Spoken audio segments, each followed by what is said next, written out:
vraiment. La fumée blanche est sortie hier soir, Habemus Accordum, entre la France insoumise et le Parti socialiste. Un accord validé par 62% des membres du bureau national du PS, mais pas franchement apprécié par tout le monde. Patrick Bellucci, opposé à l'accord, estime qu'avec ce dernier, le PS n'est plus un parti de gouvernement, mais un parti à la remorque de toutes les radicalités. François Calfon a dit « Allez-vous exclure Carole Delga qui soutient des dissidents ?» Bernard Cazeneuve a claqué la porte et Stéphane Le Foll s'est dit dès le milieu de semaine prêt à mener la campagne des dissidents.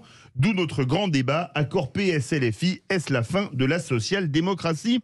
Avec nous, Franck Guéguegna, maire d'Éperon, c'est dans le Calvados, et vice-président du Parti radical de gauche. Bonsoir Franck Guéguegna. Bonsoir. Est-ce que la social-démocratie en France, c'est fini? Concrètement, oui, je pense que l'acte du décès a été peut-être signé hier soir avec le reniement du Parti socialiste et le ralliement du Parti socialiste dans un cortège un peu saugrenu qui comprend LFI, les Verts et le Parti communiste.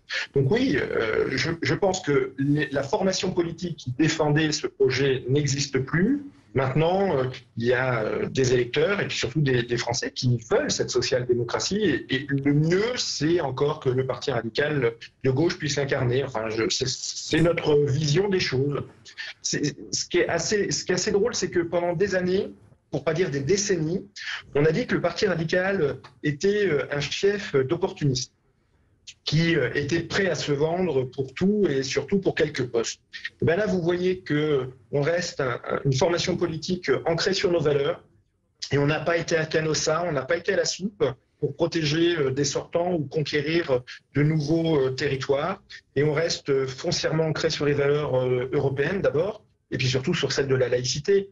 Et aujourd'hui, malheureusement, LFI met un sacré coup de canif sur ces deux aspects qui sont essentiels et pour lesquels on ne souhaite pas transiger. Philippe Bilger. Monsieur le Président, tout à l'heure, j'ai essayé de dire à quel point je ne trouvais pas un sujet de plaisanterie dans le lien qui s'est créé entre LFI et le Parti socialiste. La social-démocratie, même si je n'ai jamais été socialiste, est tout de même une famille politique qui m'a toujours intéressé, voire passionné. On peut dire que François Hollande, aussi imparfait qu'a été son mandat, représentait encore une forme de social-démocratie. Est-ce que vous ne croyez pas aujourd'hui qu'il existe encore des germes de social-démocratie dans le Parti socialiste, même exsangue après le désastre d'Anne Hidalgo, et que peut-être la grande faute de ce Parti socialiste, c'est d'avoir accepté de faire un lien avec LFI alors qu'il est dans une position d'absolue faiblesse et que donc évidemment il ne pourra pas sauvegarder ce qui lui restait peut-être encore de social-démocratie, je dirais en s'alliant avec un Mélenchon qui me paraît être plus social que démocrate. Franck Guéguegna. Oui, je pense que l'analyse... Alors, d'abord, je ne vais pas m'approprier un titre qui n'est pas le mien, je ne suis que vice-président du Parti radical. Ah oui, mais moi je mets toujours au-dessus, hein, vous savez, c'est la règle. Hein. C'est la règle. Je vous en remercie. Je vous en remercie. Ce que vous venez de dire, c'est exactement la réalité. On est un pays modéré, même si... j'ai eu l'occasion de le dire, on est aussi un pays de révolution. Mais foncièrement, aujourd'hui, sur les valeurs qui sont les nôtres, et les Français attendent aussi du changement. Ça, c'est indiscutable. Ils l'ont exprimé dans les urnes. Peut-être pas d'ailleurs comme on pouvait le croire, mais enfin, il y a une volonté de changement. Mais ce changement, ce n'est pas aller d'un chaos vers un autre chaos. Et aujourd'hui, ça nous aspire vers cela et on peut y être doublement inquiet. Moi, je rappelle que on ne peut pas faire une union, comme vous le dites, lorsque nous ne sommes pas des forces égales. Et aujourd'hui, c'est une absorption. Alors, cet après-midi, j'ai passé pas mal de coups de téléphone avec des responsables politiques d'autres formations qui me disent non, mais chacun restera dans sa crèmerie une fois qu'on sera élu. Mais qu'est-ce qu'il en sera à un moment où, admettons, la majorité soit donnée à LFI, qui a négocié un accord pour être sur un accord où ils seront les plus forts dans cet accord. C'est-à-dire qu'ils auront la majorité absolue si les suffrages leur donnent raison. Et vous imaginez que lorsqu'il faudra négocier des pactes, des accords internationaux, ce qu'il en sera, quelle sera la voix des Verts, des communistes, qui auront certainement des élus, mais qui seront ultra minoritaires dans une majorité. Ce qui veut dire que l'on va confier quand même les rênes à Jean-Luc Mélenchon, probablement, sans avoir une seule lisibilité sur son programme. Et aujourd'hui, le ralliement, le reniement, est un reniement qui se fait essentiellement pour des postes et pas pour des projets, pas pour un projet et pas pour des valeurs. Et ça, le Parti radical de gauche n'a pas voulu céder à ces sirènes. La parole est à Céline Pina, ex-socialiste. Mais le PS n'a pas voulu prendre sa perte. Et parfois, pour se reconstruire et grandir, il faut accepter de perdre et savoir comment et pourquoi on se reconstruit. Là, la reconstruction est impossible puisqu'effectivement, il y a un reniement pour sauver des postes de personnes qui n'incarnent plus qu'eux-mêmes, qui ne portent pas un projet qui les dépasse ou qui soit plus grand qu'eux. Donc ça, c'est un premier problème. Le deuxième problème, c'est que cet accord se fait après que Jean-Luc Mélenchon ait montré sa vraie nature. On ne peut pas se dire démocrate quand, face à des résultats où on a perdu et authentiquement perdu, on explique qu'on va faire un troisième tour dans la rue et que si on n'obtient pas ce que l'on veut, on va inventer. Alors maintenant, c'est notamment Clémentine Autain qui l'a dit. Oui, et maintenant on crée un soi-disant poste de Premier ministre qui serait un troisième tour de la présidentielle, c'est à peu près n'importe quoi. On a parlé aussi, qu'est-ce que c'est que la social-démocratie? C'est l'attachement à l'État-providence. Et l'attachement à l'État-providence repose sur un certain nombre de principes, dont l'égalité entre les hommes, entre les êtres humains, que aujourd'hui Jean-Luc Mélenchon s'apprête à nier complètement. Qui sont les alliés de Jean-Luc Mélenchon? Rappelez-vous de toutes ces injonctions à voter Mélenchon qui tournaient dans les mosquées, qui étaient portées par les islamistes, qui ont abouti d'ailleurs à ce qu'il y ait un vote communautariste massif en sa faveur. Vote communautariste qui est en lui-même une rupture dans l'égalité, puisqu'on vote en fonction de son appartenance ethnique et religieuse, et plus du tout parce qu'on se reconnaît dans la nation et le peuple français. Donc vous avez une somme de ruptures qui s'accumulent et un parti socialiste qui fait semblant de ne pas les voir et qui, je crois, sombre dans l'alliance parce que comme il n'a rien à dire au monde et qu'il n'est même pas sûr d'être capable de se reconstruire, aujourd'hui il préfère encore se vendre. C'est extrêmement malheureux. Franck Guéguegna. Oui, l'analyse là aussi est pertinente. Moi, je reviens sur l'État-providence. L'État-providence, c'est protéger, c'est ça. Aujourd'hui, on n'est pas sur la protection, on est sur une domination, en plus sur des chiffres qui sont erronés. Notamment, par exemple, si on part sur le principe de la retraite à 60 ans. On s'est rendu compte que les deux leaders de la France insoumise sur les différents plateaux de télé étaient bien en peine d'expliquer qu'on maintenait les 60 ans tout en ayant les 40 ans d'annuité. C'est pas possible. C'est un problème de calcul. Et lorsqu'on démonte chaque dossier, notamment sur le nucléaire, ils ont fait une alliance qui était contre nature. Les communistes sont par nature, quant à eux, porteurs du nucléaire. Qu'est-ce que ça va donner dans une Assemblée nationale? Et ça, ce sont les vrais projets fondamentaux. Bon, il ne faut pas confondre des alliances locales sur des territoires, sur des projets locaux, et lorsqu'on veut faire une culture de majorité au niveau national. On est sur un autre volet et on est sur des vrais projets fondateurs que sont les accords internationaux. La Russie, ça doit être clarifié, cette histoire de va-t-on aider l'Ukraine demain avec une majorité LFI? On peut s'interroger. Va-t-on quitter l'OTAN? On peut s'interroger. Et là, c'est bien de la responsabilité de nos gouvernants et notamment des parlementaires dans le cadre d'un accord. Et puis, vous l'avez dit, on passe outre cette loi des urnes qui fait que demain, il y aura une majorité qui sera celle qui sortira justement des urnes. Et on ne sait pas exactement comment on nomme ce Premier ministre. C'est pas une élection, un Premier ministre. Alors là, c'est un coup de com'. Il faut avouer que Mélenchon est particulièrement bon dans cette communication, mais on doit à un moment avoir ce principe de réalité. Et ce principe de réalité, c'est celui que nous souhaitons porter au sein du Parti radical de gauche, notamment en lançant cette bannière commune qui est réelle.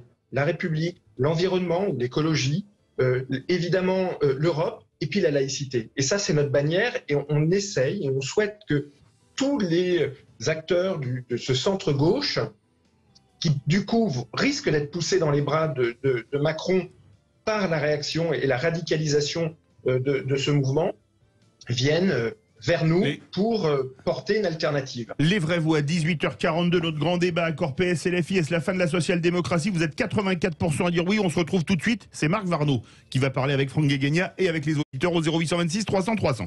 Les vraies voix Sud Radio, 17h-20h, Philippe David.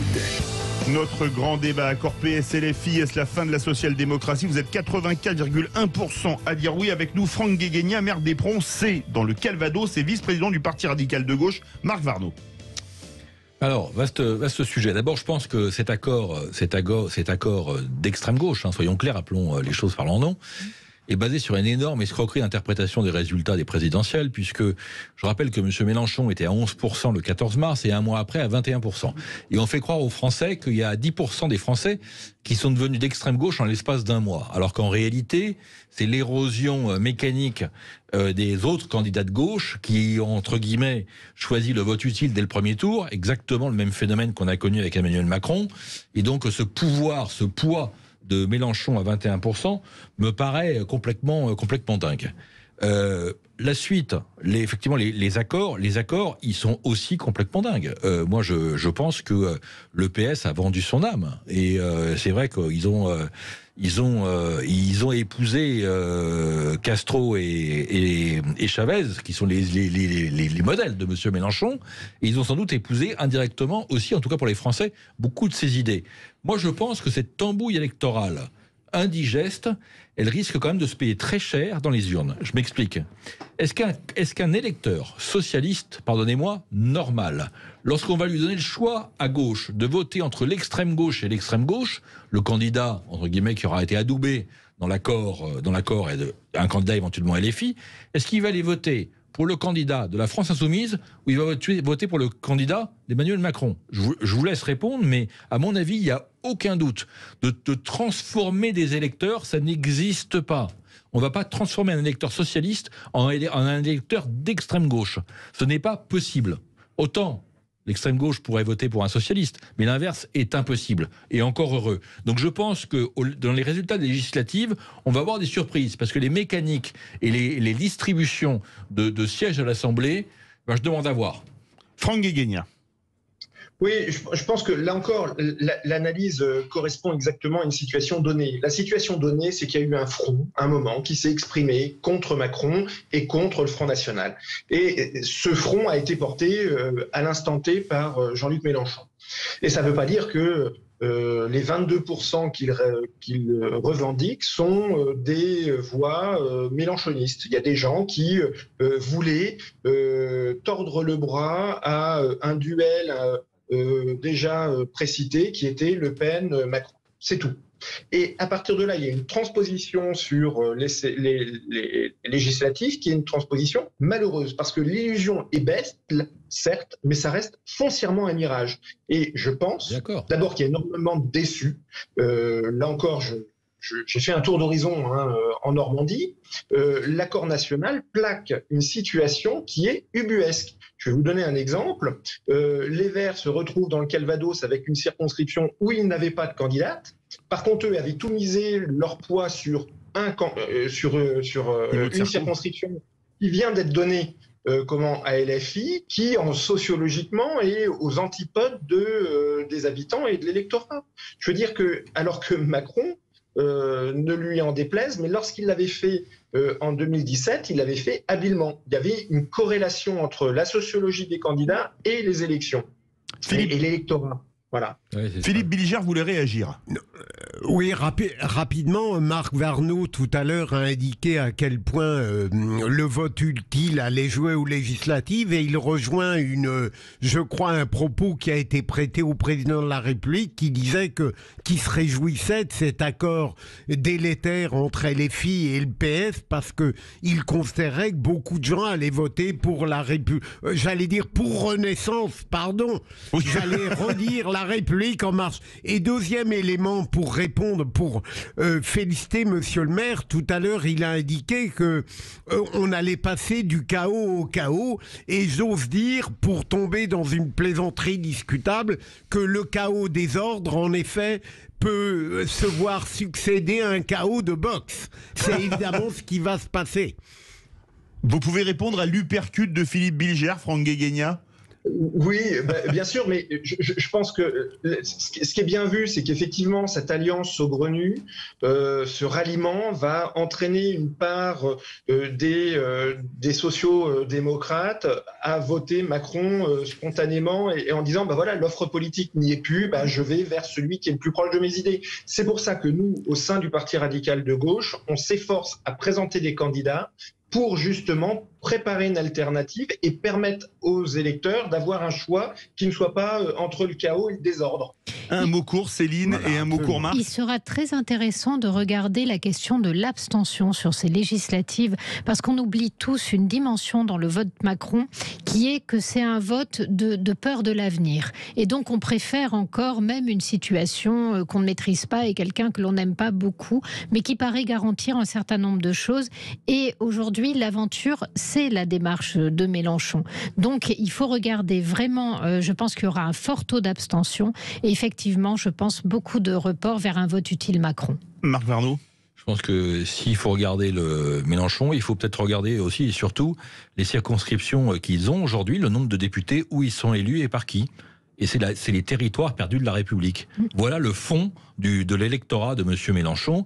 Et je ne suis pas certain que ces territoires perdus de la République, demain, représentent 22%. Merci beaucoup, Franck Guéguegna, maire d'Éperon, vice-président du Parti radical de gauche. Un plaisir de vous avoir eu pour la première fois dans Les Vraies Voix. Verdict sur Twitter, accord PS, LFI, est-ce la fin de la social-démocratie? Vous êtes pile poil 84% à dire oui.